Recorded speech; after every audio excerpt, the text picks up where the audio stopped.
Good afternoon and welcome to our DeHavilland live video. We're streaming live on Twitter this afternoon. I'm Rebecca Evans. I'm the Director of Content at Political Monitoring Business DeHavilland. We've been tracking all the changes to government over the last few days in particular. And today we would like to take a bit of a step back and talk through the implications of the new government and what it's likely to mean for businesses and other organisations, and particularly public affairs teams. I'm really pleased to be joined by my colleagues, John McStravick, our political specialist, and Mike Indian, our political consultant. Thanks for joining me. Hi, Rebecca. So we've obviously heard so much about government over the last few days. The media's all over it. In particular, today and yesterday and over the weekend, there's been a lot of talk about a no-deal Brexit and the chances of that now being higher. Businesses are now starting to prepare. What's the sort of mood music that we're getting so far? The mood music is very much one of anticipation, I think it's fair to say. Most businesses know the raison d'etre of Boris Johnson's government is to take us out of the EU by the 31st of October. But there are several bigger background things happening as well that would be taking place around this time of year anyway. So we're nearing the end of the parliamentary session. Prorogation's been mentioned a number of times in reference to a possible tool for the government, perhaps using it to circumvent Parliament in order to pass a no-deal Brexit through. The other thing that would be happening in that case would be the Queen's speech and the new legislative agenda. So Boris Johnson may have some ideas around that. And of course there's the spending review in the background too, which is the event where the government sets the envelope of money for public services over the next year to 3 years. We're not entirely sure of the time frame for that yet. And how might this spending review differ from previous spending reviews under the circumstances and given all the rush and the talk and the focus on Brexit? Well, it's going to be enormously important. I think you've got a number of sort of moving parts, really. It's an interesting time for Johnson to take over because you've got the spending reviews coming up. You've also got party conferences not too far away. And kind of what we know about the way that Boris Johnson operates from his time in City Hall and also from his time as Foreign Secretary is that this is not a guy who's really energised by the detail of policy. He likes going in there with those big political statements and then allowing the ministers or whoever's in charge to go ahead with the minutiae of that and the detail. So it's going to be really, really important to keep on top of what the newly appointed Secretaries of State and Ministers and Parliamentary Undersecretaries are doing from now, particularly through until those events that we're looking at in the autumn. So we have a sense of the run-up to the spending review, Yeah. what in terms of what might be happening and how organisations might want to prepare. Well, it's interesting because the two people to watch in this, obviously the new Chancellor Sajid Javid is going to very much have to be in lockstep with the Prime Minister in terms of finding more money for projects. That's something that Boris is clearly very keen to do. But the minister who's really going to be leading on this is the new Chief Secretary of the Treasury, Rishi Sunak, who was previously a local government minister. So in that role, he's overseen the local government settlement for departments there, which is obviously quite an important spending commitment in itself.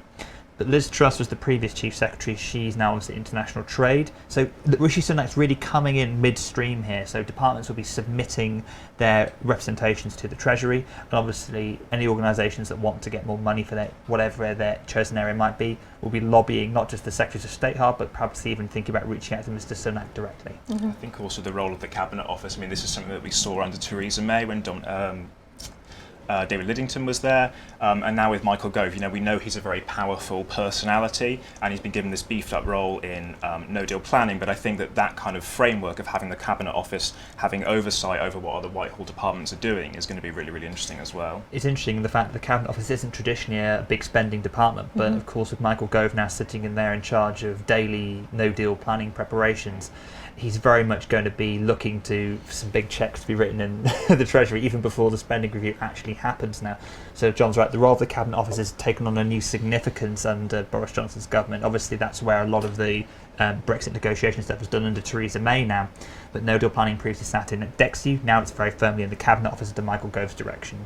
So we've got no-deal planning, we've got all the expense and spending that might come around that, including the immediate talk of an enormous public information campaign and so on. You've mentioned local government. What other areas of spending within the spending review do we think we're likely to still see, given that there's obviously this focus on Brexit, but there have been certain commitments and announcements made by Boris Johnson and others in the lead up? Yeah, you've got these kind of two camps of announcements he seems to be making. So on the one hand, you've got things which I would say were sort of campaign announcements, so things that came up in hustings. So that's your 20,000 police officers, and that's what you raising the per pupil spend for school children.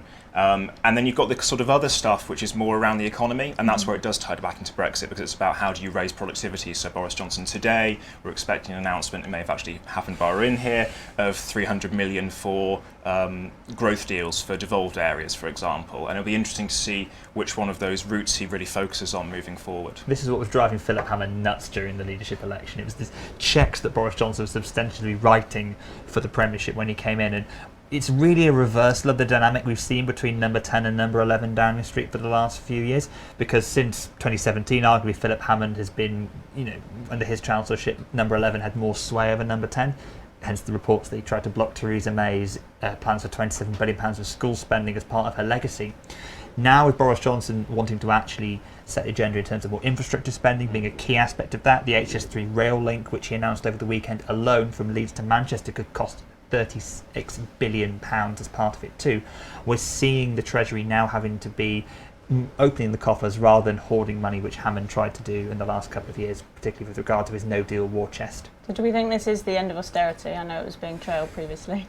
I think so. I think both in terms of, clearly the spending taps are on, dreadful cliche, but it's happening, in terms of the commitments. And I think what will be really interesting is how does that affect the narrative of the politics, what's happening in Westminster. So we've seen really a decade where the key, or certainly one of the key tensions, has been, are you going to spend more or are you going to spend less and be financially prudent? If the Conservatives are going into what may be a general election, or if they're talking about all of these commitments on things that aren't necessarily areas they're strong politically, on the NHS and social care, Boris Johnson says he wants to make that a priority, on schools, how are Labour going to react to that going into the autumn conferences? How are the Liberal Democrats, with Jo Swinson as their new leader, going to react? What's their new narrative going to be to try and win over voters? You've also got to bear in mind what Boris hasn't been talking about so far since he entered number 10, and that's the rescinding into the background of the receding into the background of the tax cuts, which were very early. So promise. things he'd promised or Yes, talked about on the measures, campaign trail. Yeah, exactly. Which aren't necessarily seen as sort of essential economic measures, but more feel-good factors for Tory voters. So NI threshold going up for lower income earners, and the 40p ban being increased, which he talked about earlier in his leadership campaign. So we've got this consolidation around narrative. There's obviously actually other things that are still going to be happening. The fact that there's such a narrow majority, in practice, what is that likely to mean for how things play out and how policies are worked through or changes are made?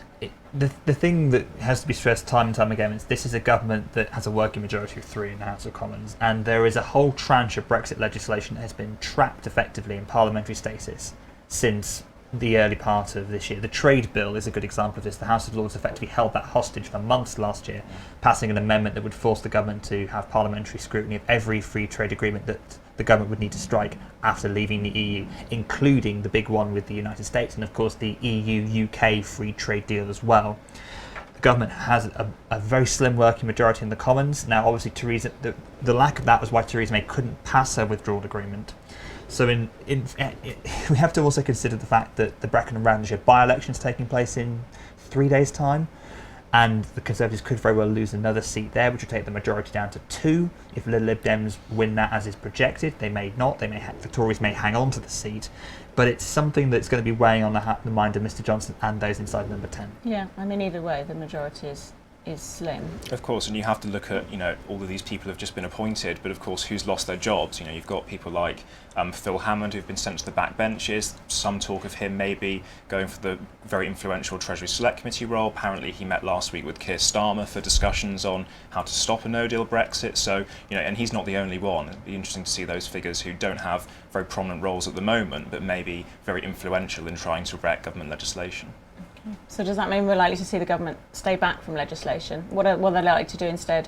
Well, of course, you've always got statutory instruments that you can lean on instead. And I think, again, this is where it's really, really important to look at what might happen in the spending review in the budget, because those funding reallocations are where they'll look to exert influence and to sort of give favour to particular departments. And don't forget, of course, if Boris is going to keep his ostensible pledge to leave the EU with an agreement, which apparently is what he's wishes to do, rather than he's not gunning for no deal as his preferred outcome. There needs to be a bill on that as well.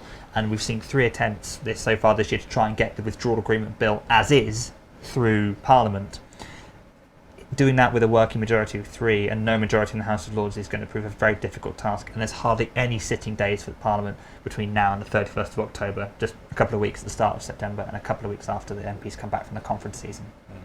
So obviously, again, the government's talking very much, and the media's engaging in this narrative around the countdown of days and the first 100 and however many. And you imagine we're going to go through this countdown. For organisations that might want to be engaging with government in that time, given everything that is happening and the fact that it's recessed now, how might they go about that? What might be the best ways to do that at the moment? It's very important to keep an eye out about which ministers are going to be allocated to which portfolios as well, because given the fact that this is a Downing Street, unlike Theresa May's, run by a Prime Minister who isn't very obsessed with detail. Theresa May was notorious for her micromanagement, and Number 10 used to have to approve all press releases sent out by departments as well. It suggests there could be some more autonomy at a ministerial level, particularly in relation to certain policy details. So if you have the ministers are being appointed right now, there may not be a like-for-like replacement from Theresa May's government, but keep an eye out. We're tracking this at the moment. If there's a new minister in their area, what they've said previously, obviously DeHavilland can help you with that as well.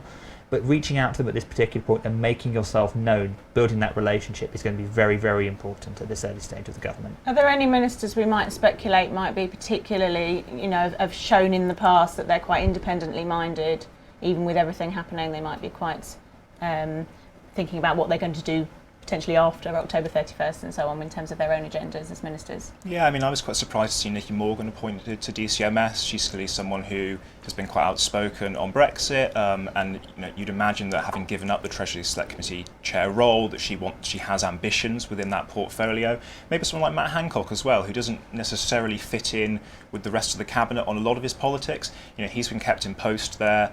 He's also got a couple of his ministers who have stayed around him as well. So I'd be maybe looking there to see what he might look to do on health and particularly social care. The big one to watch, I think, is Kit Malthouse at policing, because Boris has obviously made these 20,000 police officers over 3 years pledge and outlined how it's going to happen on the broad level.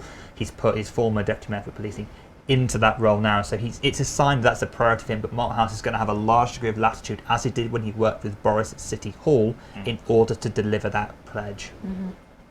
And what about in terms of relationships with special advisors? We've heard a lot about Dominic Cummings and how things are going to work. How might that again affect the way that public affairs teams perhaps build relationships and so on? I think the headline there has to be that they're looking more important than ever. It's not just Dominic Cummings, it's also people like David Frost, who's being talked about as the new Ollie Robbins, sort of Sherpa at Downing Street, Oliver Lewis. These are people who are going to be sitting in on the most high level, this Brexit war cabinet they're talking about. They're going to be in those rooms. And you've also got special advisors from across Whitehall being instructed to report into Cummings in the Cabinet Office. So it's going to be really, really interesting to see how that plays out. You can see it sort of slightly undermining the cabinet, and that will frustrate those ministers. But it's going to be really important that our clients and people in public affairs are keeping those contacts with SPADs. Mm-hmm. How is it likely to really be different? The different reporting lines and the different sort of the way the machine might work differently. We've seen since Tony Blair left office in 2007 a real reversal of the sort of centralising tendency for advisors to have control. Nick Timothy and Fiona Hill tried to do this under Theresa May's premiership, and it didn't work. It ended up with a culture where ministers didn't have any latitude, and there was allegations of bullying and frustration and a general lack of morale behind the scenes, certainly from what's been widely reported in journals like Tim Shipman's books. With Dominic Cummings coming in, you have somebody there who has a record of a lack of respect, you might say, for the civil service machine. Sort of phrase, hack the system, was something he said. And don't forget, traditionally, ministers used to have latitude to hire their special advisors and fire them as they wished. There was a personal connection there now. Insisting that they report into him in the Cabinet Office, Dominic Cummings is actually aping something that Jeremy Corbyn's team did on the opposition side, where political advisors were hired and appointed by the leader's office directly. Now, obviously, special advisors are normally appointed by Downing Street anyway, but ministers usually had to pick of who they wanted. Cummings is reflecting on his own previous experiences there, when his own appointment was objected to quite heavily by Downing Street when he came in. There was no love lost between him and David Cameron. I think on a personal level as well, these are very much people who were involved with City Hall during Boris's time there, very much people who were involved in the Vote Leave campaign. So that these are kind of networks of people where they know each other, they know how to work with each other. And Boris trusts them as well. Anyone who's working near him is going to have a high degree of personal trust and respect from him too.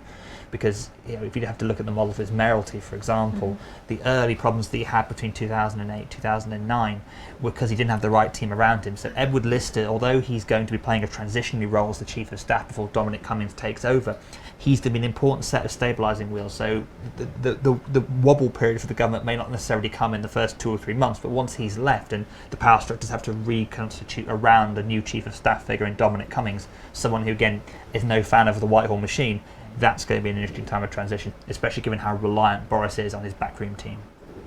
And in terms of Dominic Cummings, I think I read at the weekend that he'd instructed the SPADs not to worry about party conferences, and it's all about focusing on anything that will make Brexit happen by the deadline. But for organisations who may still be thinking about party conferences and what can be done there, what opportunities are there at that time when we've had a few more weeks to make the most of that opportunity? It's fair to say that this is going to be probably the first opportunity many of them will have to press the flesh with the ministers, away from the civil servants as well. I don't know how important the conferences are going to be this year. There's even a question about whether or not Parliament could still be sitting in the autumn if there is a particular pressure in the run-up to Brexit. The conference recess is not confirmed yet by the Commons leader, Jacob Rees-Mogg now. It's important to say at conference that to have a clear message about what you want to deliver. Don't bury them in detail. Obviously, if you're trying to get them to come to your events, do. But at the same time, just try and make them aware of who you are. The spending review isn't going to happen probably before we leave the EU. It'll probably happen after that, once we're sure of the actual level of spending that's going to be needed, particularly for no deal. There's billions more that could be spent in that area too that Boris has said he's going to ramp up. So if you're going to conference, have a clear, simple message, know who you want to speak to, be forensic, but don't bore them with too much detail. Okay, thanks. And earlier on you referred to what the other parties might be doing now. So we've obviously got this period, it's recess, but there's been talk around Boris Johnson's team and whether he's assembling a campaign team essentially. What might the other parties be doing at this time? And again, how might organisations seek to interact with them? Well, I think, we're looking at, when I look at the cabinet, it looks like a campaign cabinet to me, and clearly these special advisors as well. So I think certainly organisations should be preparing for a general election, even if it doesn't come. Obviously, that opens up the possibility of different parliamentary arithmetic. So what the other parties are saying is important. It's worth speaking to those shadow ministers and those spokespeople from other parties, finding out what they're leading towards, and trying to get your message across to them. In terms of what the parties might do, clearly the Liberal Democrats, it's very, very early days, just got a new leader, so it's very dynamic within that party. For Labour, it's a tricky one because, they've had this very strong message from the centre in terms of what they stand for, and I do feel that there's a danger for them that that's undermined by this sort of, these softer commitments from Boris, also on some of the social stuff, now that he's dropped that immigration target, saying it's not going to come down to 100,000, I don't know what the new message is going to be from a Jeremy Corbyn Labour Party. So do you think they're likely to have to review some of their policy positions quite quickly then? Yeah, absolutely. I think that will already be something that's going on. So if I were in an organisation, I'd be reaching out to them now and trying to have my voice heard. And the Lib Dems, are we likely to see something completely fresh there? I mean, again, are they going to be bounced into having to lay out their position on a lot of things quite quickly? The tricky thing is the Lib Dems have a very clear message on opposing Brexit as well, and developing another policy around that it risks alienating a large amount of the votes they might try and pick up as a possible protest party. They might try and stick to a very simple message here and talk about the benefits of staying inside the EU and what they might try and, if the parliamentary arithmetic remained complicated, for example, what they might try and press a minority Labour government or a minority Conservative government into as well. What's very interesting is with the Lib Dems is they're not keen to play their traditional role as, the traditional role as coalition kingmakers with either Boris Johnson or Jeremy Corbyn. So that in turn places pressure on the Labour Party too, because the one thing Labour can't really do speedily under Corbyn, given the fact they're quite obsessed with process, is revise policy positions quite quickly. But if there's a snap election here, the Clause 5 meeting becomes very important for the manifesto stuff. But you might end up, as we had with 2017, if it's a snap election, lots of ministers coming up, shadow ministers coming up and trying to put lots of stuff into the manifesto at the last minute. So you could end up with something like 2017 for Labour that was very well thought out and very coherent. On the other hand, it could end up being an absolute mess. I think with the Liberal Democrats, they were obviously able to do very well in the European election, fighting on that sort of single issue of Brexit. I think they're going to have to articulate something broader than that for a general election when you've got the two largest parties going 100 miles an hour at it with all of their funding and their campaigning and their experience there, that they're going to have to go wider and they're going to have commitments on other things as well. Green economy, the zero carbon target is going to be a very important thing, I think, for them as well, because they can try and eke out a better future, saying, look, as we're part of the EU, we stand a better chance of being able to meet this very important goal that the government legislated on just a few weeks ago as well. So I can see them basically having that Stop Brexit pledge as the sort of central pole and then branching every other policy from it as well, saying this is what we can do if we remain. Okay, and then just to finish off, we've obviously had this wealth of announcements, information, changes coming. What are you expecting more information over the next 2 weeks, or indicate signs and signals that we might be looking out for, or do you think that actually we might all get a chance to sort of catch our breath and assess where things sit now? We're certainly hoping for a chance to catch our breath. I have no idea whether it will come or not. It depends. I think we can see a lot of domestic focus. Boris's team will have I think there was quoted as saying shock and awe was their first few days. You know, one of the interesting things is he's gone to Scotland today. He's added this sort of title to his remit now called Minister for the Union. He's obviously keen to shore up support in Scotland ahead there, certainly given he has a very fractious relationship with Ruth Davidson historically, and he's sacked David Mundell from the Scotland office. The other factor to consider as well is that I think we can expect more of a rollout of sort of lower level domestic pledges too. Boris touring the country. We won't see anything concrete probably on Brexit until the autumn when he goes to start touring the European capitals again. And of course we've got to bear in mind how significant Steve Barclay's role as Brexit Secretary going to be too. I expect there's going to be more talk about no deal planning behind the scenes, but it's going to be mainly being out on the road, a PR exercise for the next few weeks, and the serious work beginning when Parliament comes back in September. Okay. And look, everything is political with Boris Johnson. We know that, it always has been, it probably always will be. I would suspect that he'll see how the messages he's put out already have landed, both with the public and with the people in his own party, and go from there. Okay. Thank you very much. That's all we've got time for today. Thank you very much for joining us. We will be making this available to watch later. You can come back to Twitter and watch it again if you or your colleagues would like to watch back. Over the summer, obviously, we'll be tracking all developments. You can find all our briefings and things that we put out on Twitter and on LinkedIn. So please do follow us there. And thanks very much again.